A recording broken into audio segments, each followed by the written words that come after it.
Hello बच्चों, कैसे हो आप सभी लोग। तो कल की क्लास में हमने वेव के बारे में जान लिया था कि वेव क्या होती है। तो मैं थोड़ा सा फटाफट वापस से रिवाइज करा देता हूँ ताकि अपने को आज की क्लास भी समझने में आसानी रहे। तो देखिए, वेव क्या होता था, एक डिस्टर्बेंस क्रिएट होता था और वो आगे क्या करता था, प्रोपोगेट यानी संचरित होता था। उस propagation of disturbance is known as wave. ठीक है ना। तो वो आगे चला गया ऐसे, इस तरीके से। वो इस तरीके से भी जा सकता है, वो इस तरीके से भी जा सकता है। ठीक है ना। हाँ, वो किसी तरीके से भी जा सकता है। अब देखिए, अगर आपको मीडियम की जरूरत पड़ती है, तो उस बेसिस पे दो थी, मैकेनिकल वेव और non mechanical wave. Mechanical wave और non mechanical wave. Non mechanical wave में आती थी इलेक्ट्रोमैग्नेटिक वेव। इनको मतलब एक जगह से दूसरी जगह जाने के लिए किसी तरह के मीडियम की कोई जरूरत नहीं होती है, इनको जरूरत होती है। अब आपके क्या करता है, पार्टिकल वाइब्रेट करता है। एक तरीके से जब डिस्टर्बेंस क्रिएट करना होता है तो अपन क्या करते हैं, क्या करवाते हैं, एक तरीके से पार्टिकल को वाइब्रेट करवाते हैं। ठीक है ना। वाइब्रेट करवाते हैं, उसको हिंदी में बोलते हैं शायद दोलन करवाते हैं। ठीक है ना। हाँ, उसको ओसिलेट करवाते हैं एक जगह से दूसरी जगह। ठीक है। तो जब वो ओसिलेट करता है उस बेसिस पे, ओसिलेट किस तरीके से कर रहा है उस बेसिस पे हमने वेव को फर्दर दो पार्ट में डिवाइड किया था। अगर आपका ओसिलेशन वेव डायरेक्शन के क्या है, परपेंडिकुलर है ना, वेव जा रही है इधर और जो आपके पार्टिकल है वो ओसिलेट कर रहे हैं इधर और इधर, यानी परपेंडिकुलर कर रहे हैं, लंबवत दिशा में कर रहे हैं। ठीक है ना, तब तो उसे कहते हैं ट्रांसवर्स। और अगर आपके जो पार्टिकल्स हैं वो क्या कर रहे हैं, वेव डायरेक्शन के पैरेलली क्या कर रहे हैं, ओसिलेट कर रहे हैं, इधर या इधर जा रहा है, ये इधर या इधर जा रहा है, ये भी इधर इधर इधर इधर इधर इधर। तो इस बेसिस पे हमने इसको बोला था लॉन्गिट्यूडनल वेव। ये हमने वेव का थोड़ा सा इंट्रो कर लिया था क्या होता है। अब हम आज की क्लास में जानने वाले हैं वेग के पास मतलब वेव के पास, तरंग के पास वेलोसिटी होती है, वेवलेंथ होती है, फ्रीक्वेंसी होती है। वेलोसिटी मतलब स्पीड, एक तरीके से चाल, तरंग दैर्ध्य और आवर्ती, ये सब चीजें होती हैं। उससे पहले मैं एक पार्टिकल के ओसिलेशन को थोड़ा ठीक तरीके से समझा दूं ताकि आपको ये सारी चीजें भी अच्छे से समझ में आ जाएंगी। बात समझ आ गई। क्योंकि दो वर्ड है, frequency and wave length, frequency and time period, actually वो एक दूसरे से कनेक्टेड है। तो आप पहले अपन उसी के बारे में जान लेते हैं, फ्रीक्वेंसी एंड टाइम पीरियड। ठीक है जी, ठीक है ना। आप आवर्ती एंड आवर्तकाल, हिंदी वाले बच्चे लिख लेना आप लोग फटाफट, आवर्ती एवं आवर्तकाल। ठीक है जी। क्या होती है आवर्ती और क्या होता है आवर्तकाल। आवर्तकाल समझ में आ जाएगा तो ये तो एक झटके में समझ में आ जाएगा। आवर्तकाल को समझते हैं अपन, टाइम पीरियड को समझते हैं। देखिए, एक चक्कर कंप्लीट करने में लिया गया टाइम, एक राउंड कंप्लीट करने में, है कि नहीं, उसको ही क्या बोलते हैं अपन, टाइम पीरियड। थोड़ा मैं सिंपल पेंडुलम का एग्जांपल लेता हूं। जैसे मान लो कि आप क्या करो, एक बॉल को एक रस्सी से बांध दो, धागे से बांध लो और उसे लटका दो, ऐसे लटका दिया। अब क्या करो, उसको थोड़ा सा इधर लाके छोड़ो, ऐसे यहां लाके छोड़ोगे तो ये क्या करेगा, पहले इधर जाएगा, यहां से यहां तक जाएगा, फिर क्या होगा, वापस आएगा। ये इसका एक राउंड कंप्लीट हुआ। जहां से छोड़ा था वहीं, मतलब वापस वहीं पर आ गया, घूम घाम के वापस वहीं पर। तब अपन बोलेंगे इसने एक राउंड कंप्लीट कर दिया। और इस राउंड को कंप्लीट करने में जितना भी टाइम लगता है उस टाइम को क्या बोलते हैं, टाइम पीरियड, जिसको अपन कैपिटल टी से लिखने वाले। इस राउंड को कंप्लीट करने में जितना भी टाइम लगता है उस टाइम को क्या बोलते हैं, टाइम पीरियड। ये मैं ओसिलेशन के लिए बात कर रहा हूं। रस्सी वाला एग्जांपल लूं तो रस्सी को मैंने यहां से पकड़ा था और यहां से ऐसे गिराया था ना, टिडिक टिडिक टिडिक टिडिक टिडिक टिडिक, है ना। तो ध्यान से देखना, ये किया था, सबसे पहले मैं ऊपर ले गया था हाथ को, है ना। हाँ,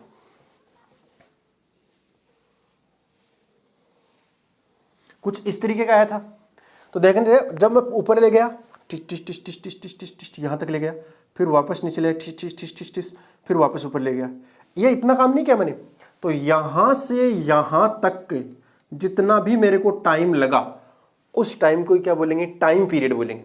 इस पार्टिकल जो ऑसिलेट कर रहा है उसका टाइम पीरियड अगर निकालना है तो क्या कर रहा हूं, यहां तक का जो टाइम आ रहा है ना वो टाइम कैलकुलेट कर लो, वही क्या कहलाएगा, इस पार्टिकल का टाइम पीरियड कहलाएगा, या टाइम पीरियड ऑफ ऑसिलेशन कहलाएगा।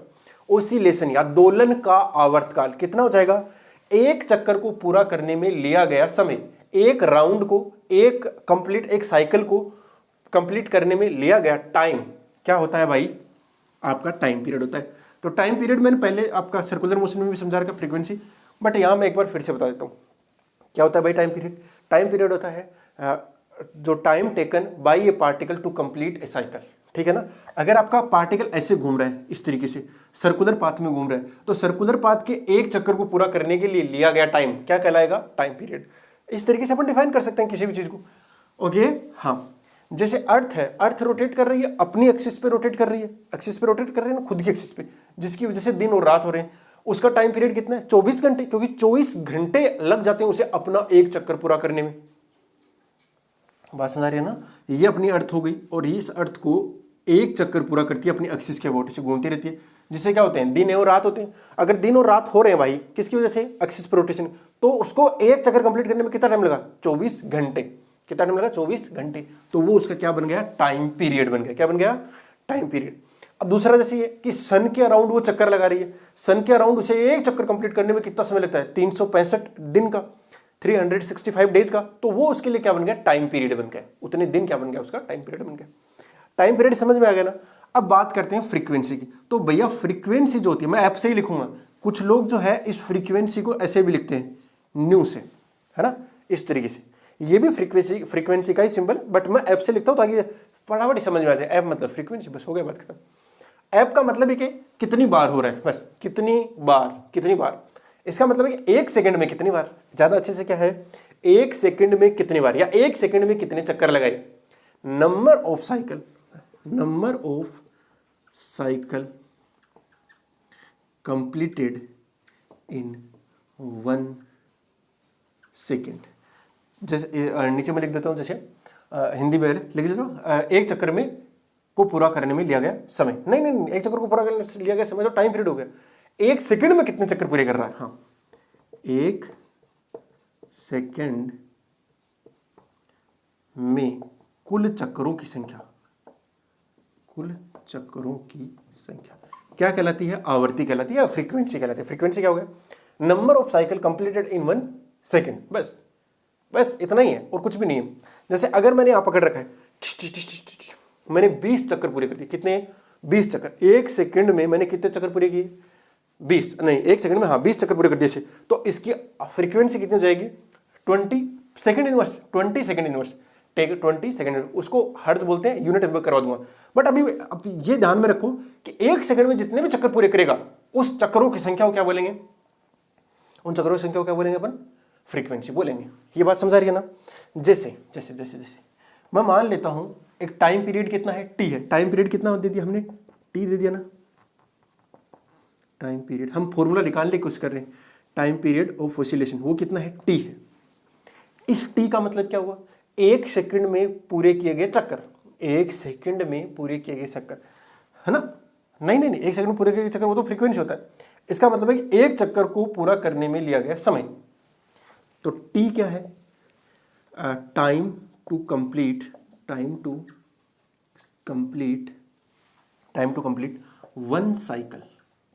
इसका मतलब यही हुआ ना, एक चक्कर को पूरा करने में लिया गया समय, है ना। एक चक्कर को पूरा करने में लिया गया समय। देखिए जो बच्चे इस लेक्चर को देख रहे हैं और वो उनका मीडियम अगर इंग्लिश है, ठीक है ना, आप फिर भी इन चीज़ों को लिखिए। क्या है, ये चीज़ें अपने को समझ में आ जाएंगी। ये चीज़ें हो सकता है कि आप टाइम के साथ भूल जाओ, हाँ, जो टर्म्स है उनको इंग्लिश में ध्यान में रखोगे। जैसे टी है, टाइम पीरियड ही ध्यान में रखना, आवर्तकाल मत रखना, जो इंग्लिश मीडियम वाले बच्चे हैं। लेकिन ये जो चीज़ें होती है ना, इनको आप ऐसे के एज इट इज हिंदी में लिख लेना। ये भी लिखना चाहो अच्छी बात है, लेकिन ये भी लिख लेना। उससे क्या होता है, आपके दिमाग के अंदर वो चीज़ जाएगी, घुसेगी। हो सकता है ये ना घुसे, लेकिन ये घुस जाती है भाई। मैंने प्रैक्टिकली देखा है चीज़, अक्सर ये चीज़ है ना, घुसने में थोड़ी दिक्कत होती है बच्चों को, ये फटाफट घुस जाती है।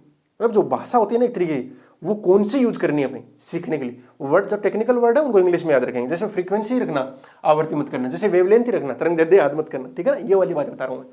तो जो टेक्निकल वर्ड है उनको तो इंग्लिश में याद रखो, बट उनके साथ जैसे ये आ रहा है, एक सेकंड में कुल चक्करों की संख्या, तो ये ऐसे फटाफट उनको पता लग जाएगा।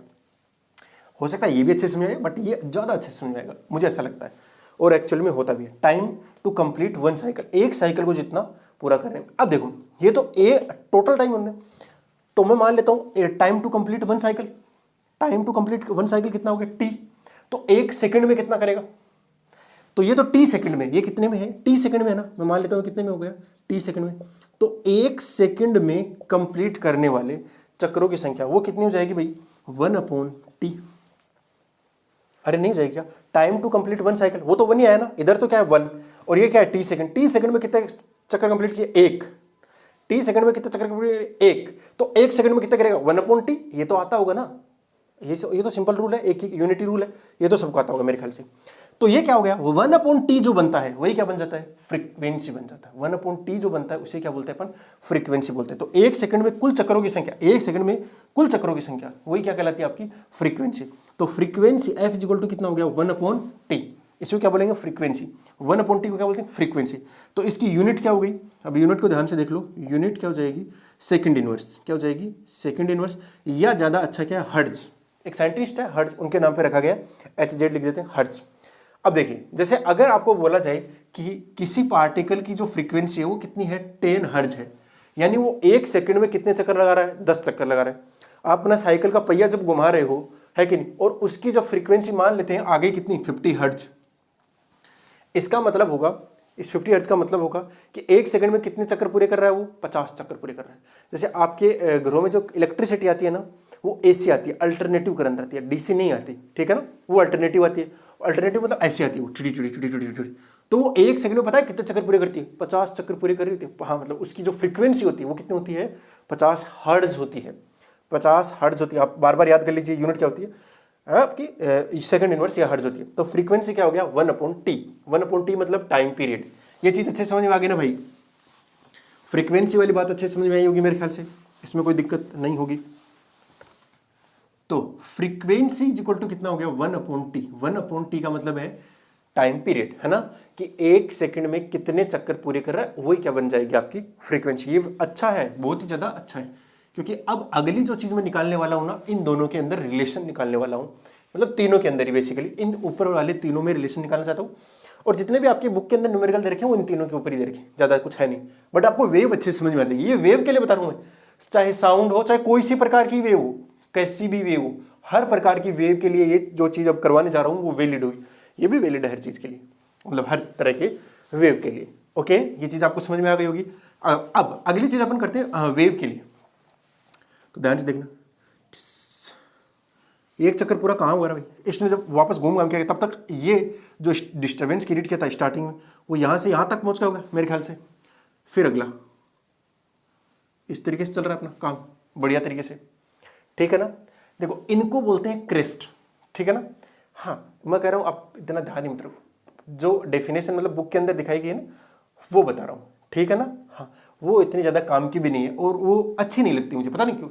वो सीधा सीधा बोलता है दो क्रेस्ट के बीच का जो डिस्टेंस है वेवलेंथ होता है, या दो जो अपने गर्त होते हैं इनके बीच का जो डिस्टेंस है उसे भी अपन क्या बोलते हैं, वेवलेंथ बोलते हैं। जबकि मैं ऐसे बोलता हूं कि आपने जब उसे एक झटका दिया ना, ऐसे तुरिक, है ना, यहां से यहां टिट, तब तक वो जरा स्टार्टिंग वाला डिस्टर्बेंस कितनी दूर भाग गया, एक झटके में वो कितनी दूर भाग गया, यानी एक ओसिलेशन जब उसने कंप्लीट किया उतनी देर में वेव का जो डिस्टर्बेंस था वो कितना आगे चला गया, जितना आगे गया उसी को अपन क्या बोलते हैं, लेमडा। तो स्टार्टिंग में जो उसने एक झटका दिया वहां से स्टार्टिंग में जब क्रिएट किया तो ये फिर ऊपर भी गया होगा, तब तक कुछ यहां पहुंच गया होगा वो डिस्टर्बेंस, फिर वापस यहां आया, फिर वापस यहां, फिर वापस यहां, तो ये एक चक्कर कंप्लीट किया। ये एक चक्कर कंप्लीट किया तो टाइम कितना लग गया, टी, कितना टाइम लग गया भाई, टी टाइम लग गया। और इस एक चक्कर में जो डिस्टर्बेंस, जितना डिस्टेंस कवर किया उसको अपन क्या बोलते हैं, टाइम, लेमडा क्या बोलते हैं, वेव लेंथ। ये वेव की लंबाई होगी ना, एक तरीके से मैं बोलना चाहूँ, जनरली अपन इसे याद रखना चाहिए, वेव लेंथ क्या होती है, वेव की लंबाई, बस वेव की लंबाई। बुक्स के अंदर लिखा गया है दो कंसेक्यूटिव लगातार आने वाले क्रेस्ट के बीच का जो डिस्टेंस होता है, या लगातार आने वाले जो आपके क्या होते हैं, गर्त होते हैं, इनके बीच में, अरे दो पहाड़ियां नहीं दिख रही, या तो ऊंचे वाली पहाड़ी ले लो, दो लगातार लेनी है, ठीक है ना। हाँ, तो ये लेमडा, ये लेमडा क्यों, ये भी तो लेमडा ही है, ये भी लेमडा है, ये कि लेमडा क्यों, ये भी लेमडा ही है। बट ज्यादा अच्छा क्या है, अपने को समझ में कैसे आएगा कि जब तक उसने एक चक्कर कंप्लीट किया तब तक आपका डिस्टर्बेंस कितना आगे पहुंच गया, या जितना डिस्टेंस ट्रेवल किया, जितनी लंबाई ट्रेवल करी, वो लंबाई क्या कहलाती है, वेव लेंथ। हिंदी में बड़ा अजीब सा नाम है, तरंग दैर्ध्य। मैं तो कह रहा हूं हिंदी वाले भी नाम को इंग्लिश में याद रखेंगे, वेव लेंथ, जिसको अपन किससे डिनोट करते हैं, लेमडा से करते हैं। किससे डिनोट करते हैं, लेमडा से। अब देखिए, स्पीड का एक फॉर्मूला होता था, देखिए आप ही बताओगे, स्पीड का फॉर्मूला होता था सर, डिस्टेंस अपॉन टाइम। क्या होता था ना, अरे दूरी बट्टा समय, चाल का। अच्छा, तो सर स्पीड, ये वेव कुछ ना कुछ आगे बढ़ रही है ना, तो इसकी स्पीड होगी, और मैं मान लेता हूं स्पीड कितनी है इसकी, v है। इसकी स्पीड कितनी है, आगे जाने की स्पीड है v। ये लेमडा क्या है, इसकी वेवलेंथ है, और ये क्या है, इसका टाइम पीरियड हो गया ओसिलेशन का, ठीक है ना। हाँ सर, ये चीज हमें थोड़ी थोड़ी समझ में आ रही है। तो अब देखिए स्पीड को मैं किससे लिख दूंगा, v से। अरे लिख दूं ना, स्पीड को किससे लिख दूंगा मैं, v से। और डिस्टेंस कितनी ट्रेवल करी, अरे कितनी डिस्टेंस ट्रेवल करी, लेमडा। बोलो बोलो सर, लेमडा करी, समझ में आ रहा है हमें, आया कि नहीं आया भाई। अरे कितना डिस्टेंस चला गया लेमडा, कितने टाइम में गया, टी टाइम में, एक चक्कर में, टी में। अब देखिए कुछ बच्चे ऐसे याद रखना चाहते हैं, दो क्रेस्ट के बीच में, दो कंसेक्यूटिव क्रेस्ट के बीच का डिस्टेंस क्या कहलाता है, वेवलेंथ कहलाता है, तरंग दैर्ध्य कहलाता है। आप ऐसे याद रखिए, आप ऐसे याद रखिए कि पार्टिकल जब एक ओसिलेट कंप्लीट कर देता है, ठीक है ना, तब जो आपका डिस्टर्बेंस है, कितना डिस्टेंस ट्रेवल करता है, उस डिस्टेंस को अपन क्या बोलते हैं, वेवलेंथ बोलते हैं। ज्यादा अच्छा वर्ड है ये, बात समझा कि ना। तो v इक्वल टू क्या हो गया, लेमडा अपॉन टी। याद करो, देखो देखो इस चीज को क्या मैं ऐसे नहीं लिख दूं, v equal to lambda into में 1 अपॉन टी।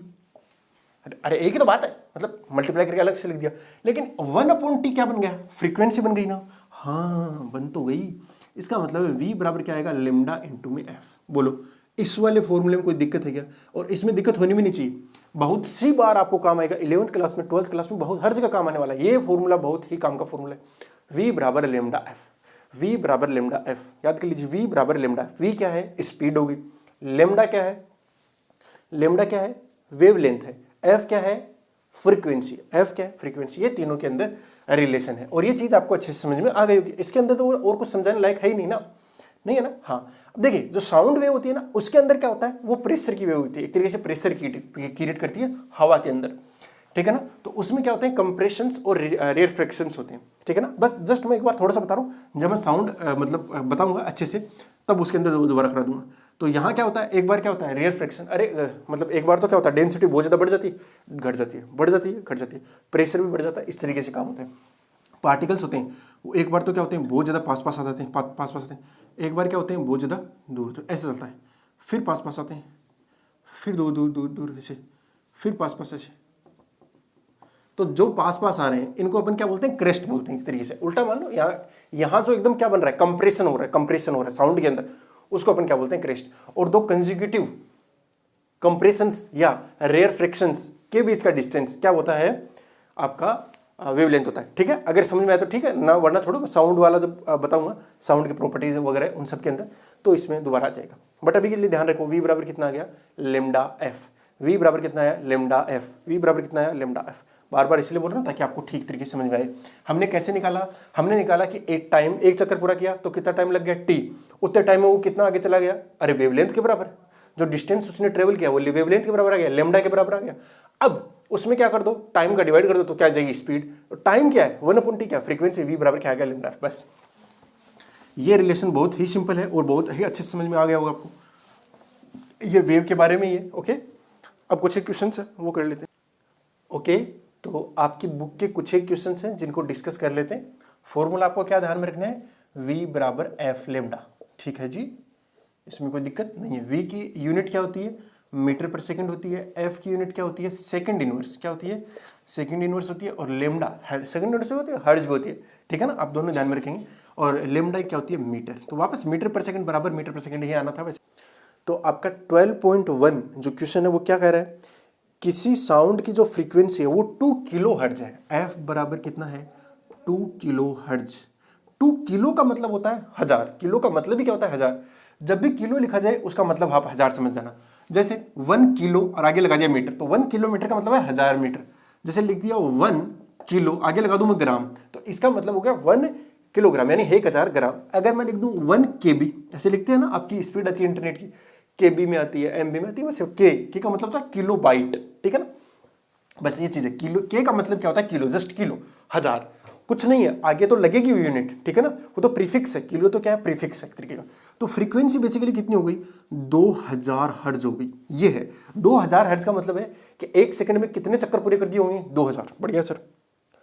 उसकी लेमडा दे रखा है, लेमडा दे रखा है, यानी वेवलेंथ दे रखी है कितनी, 35 सेंटीमीटर। ये सेंटीमीटर है, इसको किस में बदलना जरूरी है, मीटर में। मीटर में बदलने के लिए किसका भाग दे दो, 100 का। सेंटीमीटर को मीटर में बदलना हो तो किसका भाग दे देंगे, 100 का। तो किस में आ गया, मीटर। अब यह 1.5 किलोमीटर चलने में कितना टाइम लगाएगी, तो इसके लिए हमें स्पीड निकालनी पड़ेगी सबसे पहले, ठीक है ना। तो v बराबर क्या होता है, एफ लेमडा, ये वाला फॉर्मूला है, चमका।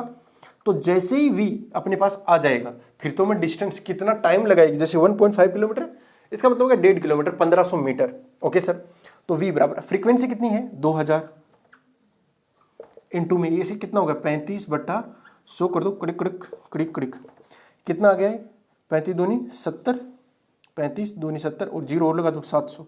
तो इस वेव की स्पीड कितनी है 700 मीटर पर सेकंड है। कितनी है भाई 700 मीटर पर सेकंड। अब हमें क्या बोल रहा है कि इसको 1.5 किलोमीटर जाना है, यहां से शुरू हुई, इस कितनी स्पीड लेकर, कितनी स्पीड ले रही है, कितनी चाल है इसकी 700 मीटर पर सेकंड, और जाना कितना है 1500 किलोमीटर जाना है, सॉरी 1500 मीटर जाना है, 1500 मीटर, ठीक है ना। जो डिस्टेंस है वो कितनी है 1500 मीटर। पूछ रहा है कितना टाइम लगेगा। तो v बराबर क्या होता है d/t, ये वाला जो v है वो ये वाला है, और d/t यूज करो मैं जनरली, ठीक है ना। वो अपने ये वाला फॉर्मूला कैसे निकाला था वो चीज है, और एक ये चीज है, ठीक है ना। वो तो हमने कर लिया एक बार कि वो तो हमने लेमडा टाइम के लिए, लेमडा डिस्टेंस के लिए किया था, ठीक है ना। ये हम d के लिए कर रहे हैं, d कितना भी हो सकता है, ठीक है ना। जैसे लेमडा यहाँ कितना आ रखा है 35 सेंटीमीटर आ रहा है ना, हाँ, तो 35 सेंटीमीटर के लिए थोड़ी ना देखना मुझे, तो इस बार इतने के देख लें। तो 35 सेंटीमीटर जाने में उसको कितना टाइम लगता है, वो आपका टाइम पीरियड आएगा, यानी 1/f आ जाएगा, उतना सेकंड आ गया, ठीक है। तो 1500 मीटर जाने में कितना टाइम लगेगा वो इस फॉर्मूले से निकल जाएगा। अरे चाल बराबर दूरी बटा समय, तो टाइम इज इक्वल टू क्या होगा d/v।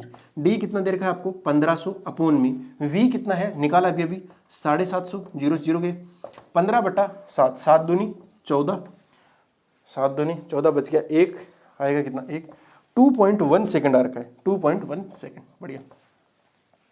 अरे बोलो नॉर्मल क्वेश्चन है, कुछ है ही नहीं इसके अंदर, तो है कि नहीं, हो जाएंगे ना ऐसे क्वेश्चंस। हाँ, जैसे इसके नीचे जो है अलग से दे रखे हैं ब्लू कलर के अंदर, हाँ वो वाले क्वेश्चंस भी अपन निपटा देते हैं फटाफट, मतलब न्यूमेरिकल टाइप जो क्वेश्चंस है ना उनको कर लेते हैं, जिससे आपका भी एक कॉन्फिडेंस अलग हो और आपको चीजें भी बेहतर तरीके से समझ में आए। फॉर्मूला क्या ध्यान में रखना है, v बराबर एफ लेमडा, ये सिर्फ लेमडा डिस्टेंस के लिए, जैसे अभी भी डी के लिए पूछ लिया तो उस हिसाब से अपन काम करेंगे फिर, ठीक है। ओके, ये अगला क्वेश्चन पूछ रहा है, किसी दिए हुए मीडियम में साउंड की जो फ्रीक्वेंसी है, फ्रीक्वेंसी दे दिया एफ कितना 220 हर्ट्ज, 220 हर्ट्ज दिया हुआ है, और जो स्पीड है v बराबर कितना दे रखा है 400 मीटर पर सेकंड। वेवलेंथ कैलकुलेट करो, तो v बराबर क्या होता है भैया एफ लेमडा, लेमडा बराबर क्या हो जाएगा v/f, तो v कितना है 400। ये सब के सब यूनिट जो है SI में होने चाहिए, कहीं को आपको किलोमीटर पर आर दे देना है ना, तो उसको किस में बदलना जरूरी है मीटर पर सेकंड में। अगर ये आपको जैसे हर्ट्ज किलो हर्ट्ज दे दिया उस तरीके से इसको मीटर इनवर्स दे दिया, ये भी दे सकता है ना, तो उसको आपको उस हिसाब से बदलना आना चाहिए। हो गया एफ, ये कितना रख दो 220, कट गया क्या 40/22 1.81 क्या निकाला हमने वेवलेंथ, तो उसकी यूनिट क्या रहेगी मीटर। बोलो ऐसे क्वेश्चन क्यों कर रहे हैं अपन। अगला क्वेश्चन जो फोर्थ वाला है, क्या है किसी साउंड सोर्स से 450 मीटर दूरी बैठा कोई व्यक्ति जो है वो 500 हर्ट्ज की साउंड को सुनता है, ठीक है। अरे भाई ये पूछ रहा है दो कंजिगेटिव कंप्रेशन को मतलब है कि लेमडा को कंप्लीट करने में कितना टाइम लगा, बस लेमडा को। तो फ्रीक्वेंसी निकाल लो, अब तो क्या निकाल लो v बराबर एफ लेमडा, और ये एफ क्या है फ्रीक्वेंसी क्या है, फ्रीक्वेंसी क्या 1 सेकंड में नंबर ऑफ साइकिल्स होते हैं वैसे तो, बट अपन टाइम पीरियड का उल्टा भी था, और टाइम पीरियड साउंड के केस में क्या होता है दो कंप्रेशन कंजुगेटिव या रेयर फ्रैक्शन के बीच का जो अपना डिस्टेंस है वो तो लेमडा ही होता है। हाँ बस, तो उसको कंप्लीट करने में कितना टाइम लग रहा है, बस वही आएगा अपने पास में, अपन को ज्यादा दिक्कत लेने वाली बात ही नहीं है। टाइम पीरियड निकालना बेसिकली अपन को क्या निकालना है, टाइम पीरियड निकालना है। ओके हाँ, तो टाइम पीरियड निकालना है तो वी एफ कितना जाएगा, एफ इक्वल टू आएगा v/लेमडा। वेलोसिटी दे रखी है क्या, नहीं दे रखी भाई, आपको फ्रीक्वेंसी, अच्छा फ्रीक्वेंसी दे रखी है ना, अब कुछ करना ही नहीं, फ्रीक्वेंसी ही दे दी, फ्रीक्वेंसी दे दी कितनी 500 हर्ट्ज। जैसे ही फ्रीक्वेंसी का पता लग गया तो टाइम पीरियड आ जाएगा 1/500 सेकेंड, 1/500 आता है 2 मिली सेकेंड। इसका मतलब है 1 सेकंड के अगर 1000 हिस्से किए जाए, 1 सेकंड के 1000 हिस्से किए, तो उनमें से 2 हिस्सों के बराबर का टाइम लगेगा उस 2 कंजुगेटिव कंप्रेशंस को पहुंचने में। बस कुछ नहीं, इतना सही था, सिंपल सा। इस वाले क्वेश्चन के अंदर शायद ये 440 था, है ना, 440 होना चाहिए, तो आ जाएगा 2 आ जाएगा आंसर। हाँ, वो 2 आ जाएगा, कोई नहीं, तो कैलकुलेशन मिस्टेक थी छोटी सी। ओके, तो ये क्वेश्चंस आपको अच्छे समझ में आएंगे, ये कंसेप्ट आपको अच्छे समझ में आएगा। वेव की स्पीड क्या होती है, फ्रीक्वेंसी क्या होती है, वेवलेंथ क्या होता है, टाइम पीरियड क्या होता है, ये सारी चीज़ें अच्छे समझ आएंगी। अब जो नेक्स्ट क्लास है उसके अंदर अपन फ्रीक्वेंसी से ही आगे डिस्कस करेंगे चीज़ें, ठीक है। साउंड कैसे प्रोड्यूस करते हैं अपन, साउंड के लिए कौन सी मीडियम की जरूरत है, साउंड की स्पीड है, साउंड की फ्रीक्वेंसी है, कौन सी अपन सुन सकते हैं, कौन सी नहीं सुन सकते, उसके अलावा क्या क्या यूज है, वो सारी चीज़ें अपन देखने वाले हैं, ठीक है बेटा। तो नेक्स्ट क्लास बहुत ज़्यादा मजेदार होने वाली है, आप उनको एकदम देखोगे तो ही सीख जाओगे, ठीक है। न्यूमेरिकल वाला पार्ट अब इतना ही है, उससे ज़्यादा नहीं है, थोड़ा सा और आएगा, वो रिफ्लेक्शन के अंदर है, वो बहुत छोटा सा चीज़ है, आप कैलकुलेट इजीली कर सकते हो, ठीक है बेटा। चलो, wishing you all the very best, मिलते हैं नेक्स्ट क्लास में, तब तक के लिए बाय, जय हिंद।